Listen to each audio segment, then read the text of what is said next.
Je vous présente tout de suite les invités de ce Smart Impact. Agnès Audier, bonjour, bienvenue. Vous êtes la présidente de l'Impact Tank. Saïd Amouche, bonjour. Bonjour. Bienvenue à vous aussi, président, fondateur de Mosaïque RH. Allez, un peu de présentation, on pose le décor. On a une vingtaine de minutes ensemble pour parler notamment de ce sommet de la mesure d'impact que vous organisez le 13 février à l'Assemblée. Mais d'abord, c'est quoi l'Impact Tank? Expliquez-nous. L'Impact Tank, c'est un jeune think tank. En fait, c'est un vieux rêve. C'est un rêve de personnes qui aiment le social et qui se disent mais si on arrivait à démultiplier ce qui marche, plutôt que réinventer à l'infini, si on arrivait à démultiplier ce qui marche, on arriverait à résoudre beaucoup de problèmes. Mais pour démultiplier ce qui marche, encore faut-il savoir ce qui marche. Donc, il faut mesurer. Et donc, c'est l'objet de l'Impact Tank, c'est de travailler sur la mesure d'impact et d'entraîner le plus de monde possible sur comment on mesure et comment on tire les fruits, les conclusions de ces mesures. Et pour ça, on rassemble quatre types d'acteurs. Les acteurs de l'économie sociale et solidaire, qui sont un peu historiquement ceux qui ont le plus travaillé sur ces sujets-là. Les entreprises, qui sont de plus en plus sérieuses et engagées sur ces domaines-là. Les chercheurs, qui nous semblent complètement clés. Et historiquement, on sait bien qu'ils nous ont manqué pour pouvoir travailler sur l'impact. Et bien sûr, les pouvoirs publics et les financeurs, parce qu'à la fin de la journée, ils sont quand même complètement clés et très impliqués sur ces sujets. Ouais. Voilà, donc on essaye de faire travailler dans une petite structure, encore une fois, associative, à but non lucratif, qui est un impact. C'est une émanation du groupe SOS, c'est ça? C'est adossé au groupe SOS, mais dès le départ, on a voulu que ce soit plus ouvert que le groupe SOS, parce qu'on s'est dit, si on veut entraîner, il faut qu'on soit avec d'autres acteurs. Et donc, on a Mosaïque RH, et donc on a la Croix-Rouge, mais on a aussi des entreprises, mais on a aussi des universités, parce que voilà, c'était indispensable d'être adossé à un acteur qui existe, parce que c'est quand même difficile de faire sortir de terre un nouveau think tank. Mais en même temps, c'était très important pour nous d'être ouverts. Donc voilà, on est think tank, c'est à la fois un cercle de réflexion et d'action. C'est un think tank et un do tank, on peut dire ça. Think and do. Voilà, c'est ça notre rêve, c'est qu'on arrive aussi à aller jusqu'à inciter à l'action. Permettre, faciliter l'action. On va rentrer dans le détail de tout ça et notamment de cette mesure d'impact parce que c'est évidemment essentiel. Rappelez-nous, Saïd Amouche, ce qu'est Mosaïque RH. Alors, Mosaïque RH est un cabinet à l'origine de recrutement spécialisé dans l'ouverture à la diversité. Donc, on a aidé les entreprises à identifier des talents issus des quartiers populaires. Vous savez qu'en France, malheureusement, le taux de chômage dans les quartiers reste assez élevé et nous, on s'est toujours engagé à considérer que dans ces quartiers-là, il y avait aussi énormément de gens formés par le système public classique, en fait, qui fait émerger des compétences et des gens aujourd'hui qui sont capables de prendre notamment des postes à responsabilité. Et malheureusement, on a des processus de recrutement qui ne sont pas tout à fait, en fait, ouverts. On a aussi une manière de penser le recrutement en France qui est peut-être un peu dépassée, beaucoup sur le CV, beaucoup sur les grandes écoles et pas forcément sur le talent naturel des gens. Et ça, c'est quand même dommage lorsque on est en économie, en pénurie de talent. Bien sûr, donc il faut aussi tant de secteurs en tension. Mais ça, vous avez fait un peu changer les mentalités. Ça fait 15 ans, c'est ça que voilà, on va fêter nos 15 ans le 23 mars prochain, c'est très juste.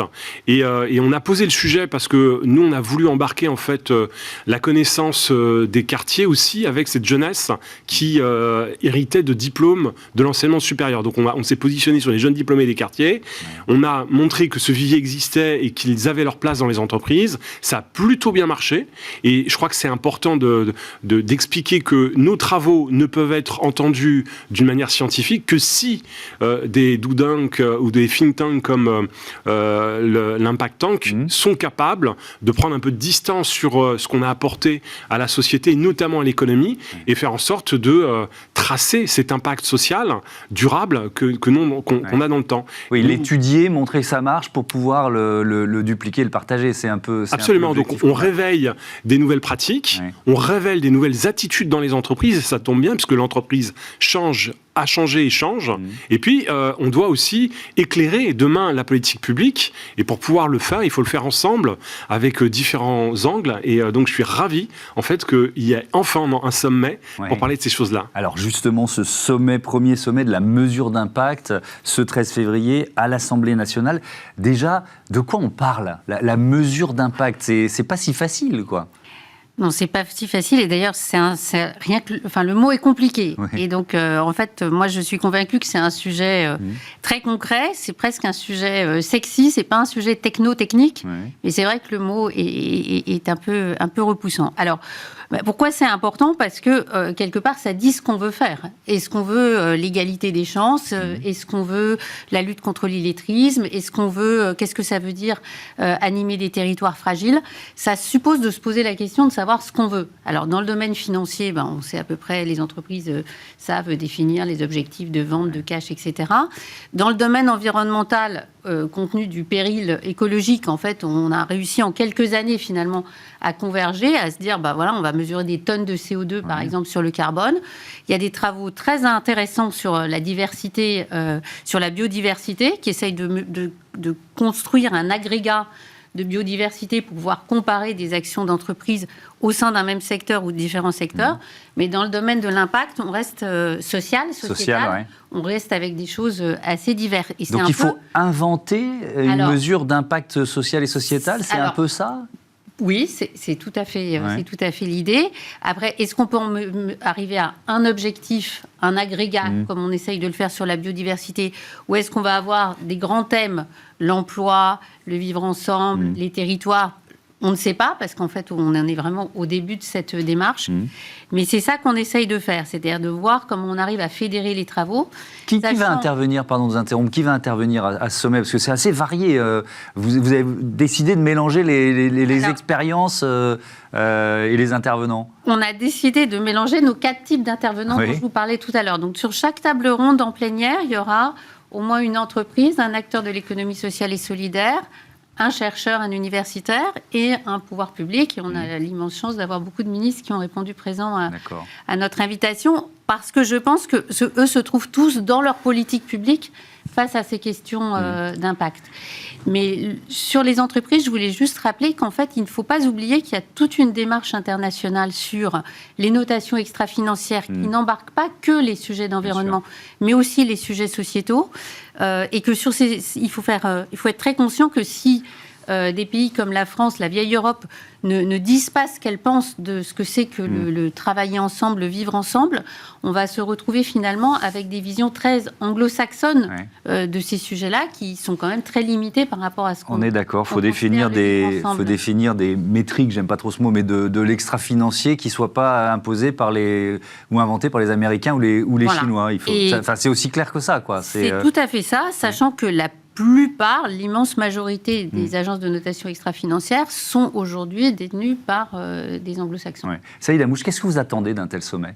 Alors, vous voyez, quand on lance Mosaic RH en 2007, quelque part, on essaye d'apporter des solutions un peu innovantes sur les questions de lutte contre les discriminations à l'emploi et de promotion à la diversité. Donc, on a 2 modèles. On a soit un modèle ancestral porté, en fait, par l'État-providence, qui consiste à dire on est dans l'assistanat pur et simple, avec ses vertus, mais aussi ses limites, ou on a l'alternative anglo-saxonne qui dit il faut des quotas dans les organisations.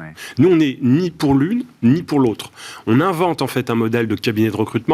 Ce cabinet de recrutement, en réalité, on voit bien qu'on a besoin de former les acteurs, donc les décideurs économiques. On a besoin d'amener à la prise de conscience. On a besoin de mieux outiller les candidats qui n'ont pas les mêmes chances que les autres pour pouvoir rétablir finalement un principe très simple républicain qui est l'égalité de traitement.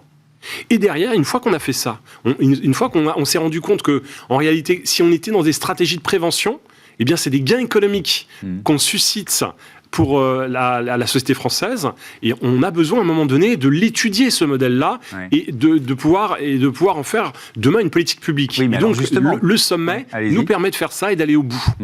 Mais alors justement, c'est très intéressant. Vous nous dites qu'on a été obligé d'inventer une voie originale, parce que comment mesurer la diversité et les engagements en matière de diversité dans une entreprise, alors qu'en France, il n'y a pas de statistiques ethniques. Enfin, on est dans un modèle qui est effectivement pas le modèle anglo-saxon. Alors d'où la question de la mesure. Donc si on ne mesure pas, on ne voit rien.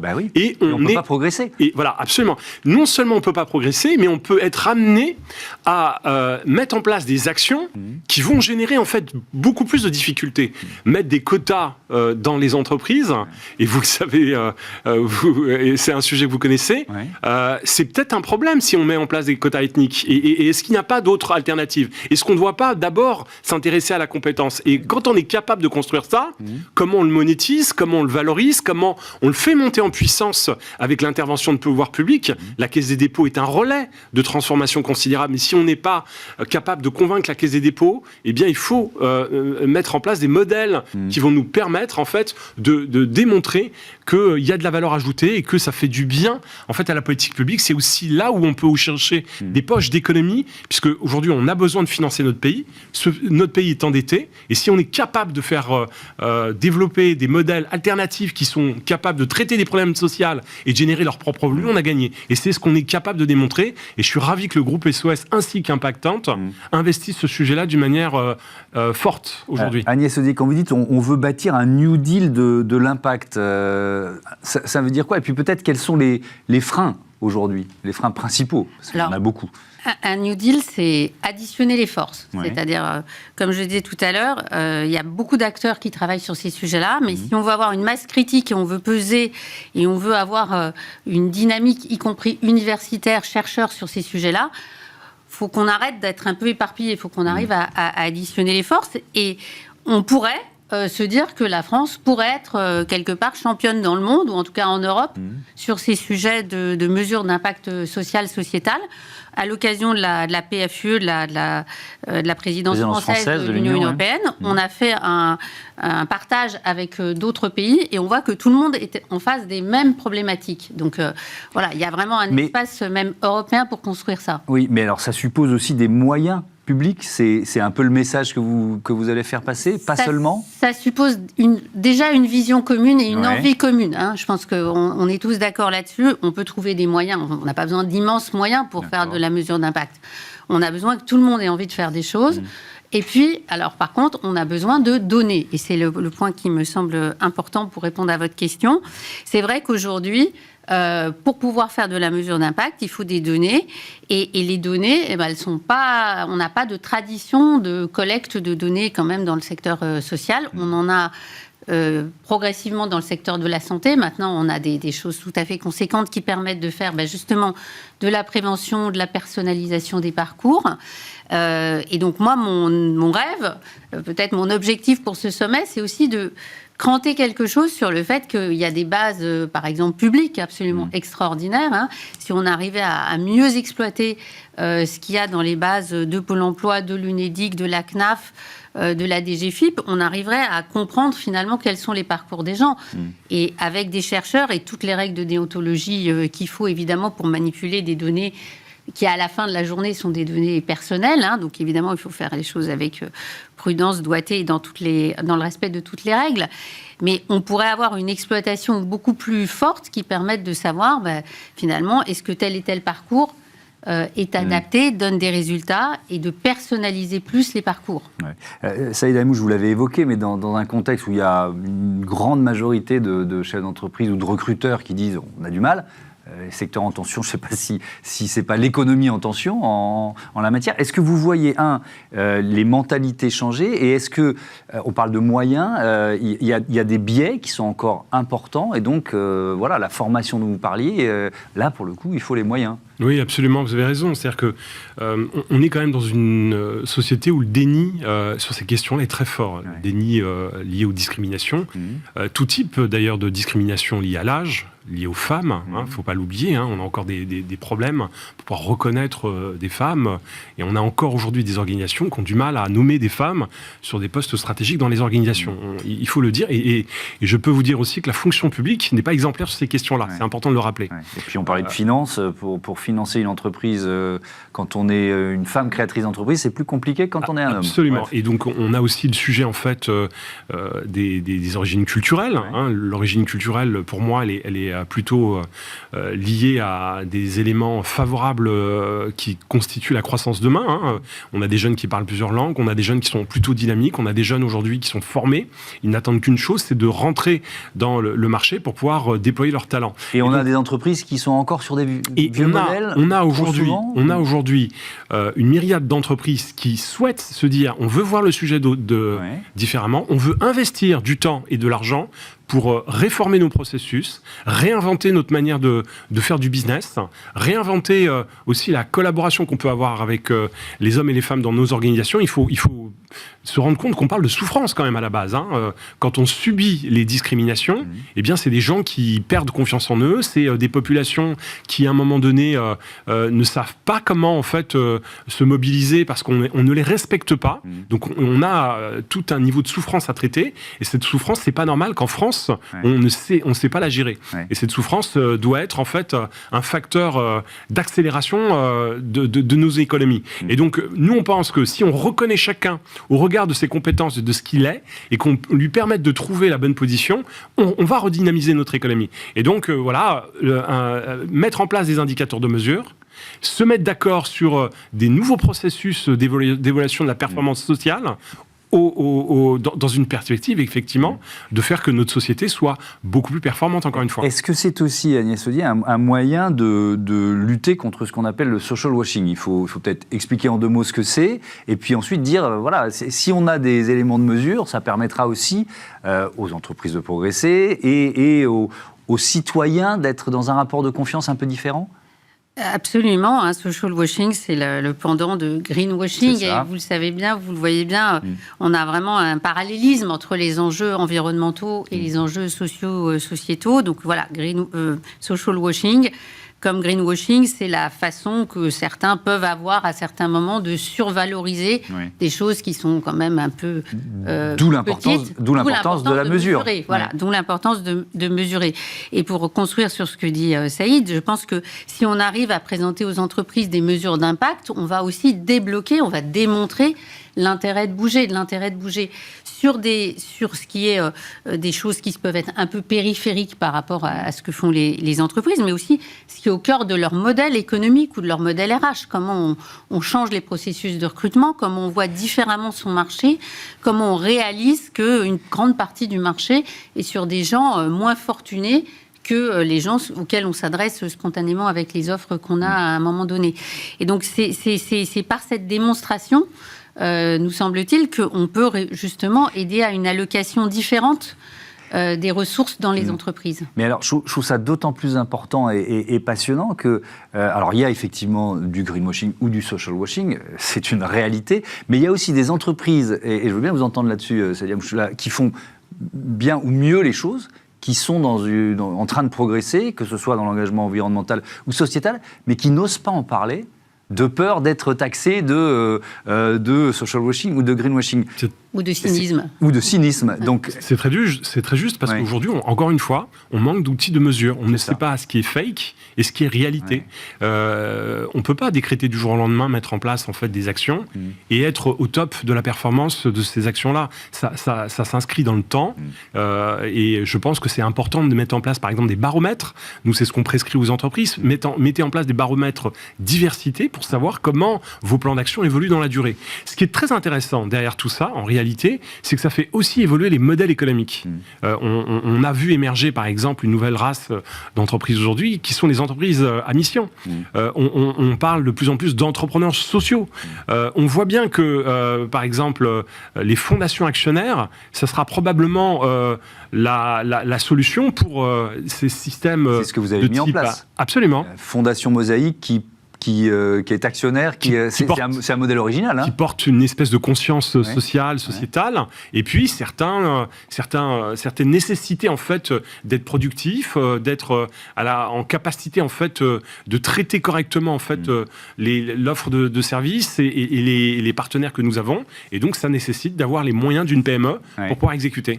Et alors là aussi c'est une tendance qu'on peut détailler sur le rôle sociétal, et surtout le fait que les entreprises, finalement, assument le fait d'avoir un rôle sociétal, mais presque un rôle politique. Ça ne vous a certainement pas échappé à l'un et à l'autre. Le même jour, il y a le Crédit Mutuel d'un côté, la Maïf de l'autre, qui annonce qu'elles vont consacrer 15% de leurs bénéfices pour le Crédit Mutuel et 10% pour la Maïf à dividende sociétal ou dividende écologique, en espérant que d'autres grandes entreprises pourront les suivre. Agnès Audier, est-ce qu'il y a un mouvement qui s'amorce pour vous ? Il y a tout à fait un mouvement qui s'amorce, alors qui est un mouvement qui vient à la fois du monde des entreprises et puis qui est un peu aidé aussi par des évolutions législatives. La loi Pacte n'est pas anodine du tout. Elle pousse les entreprises dans cette direction-là. Après, je pense même on voit bien que la situation dans laquelle on est post-crise Covid fait aussi qu'il y a un rapport des salariés au travail, enfin des Français et des habitants de ce pays au travail, par exemple, qui pousse aussi les entreprises à être beaucoup plus sérieuses, beaucoup plus créatives, beaucoup plus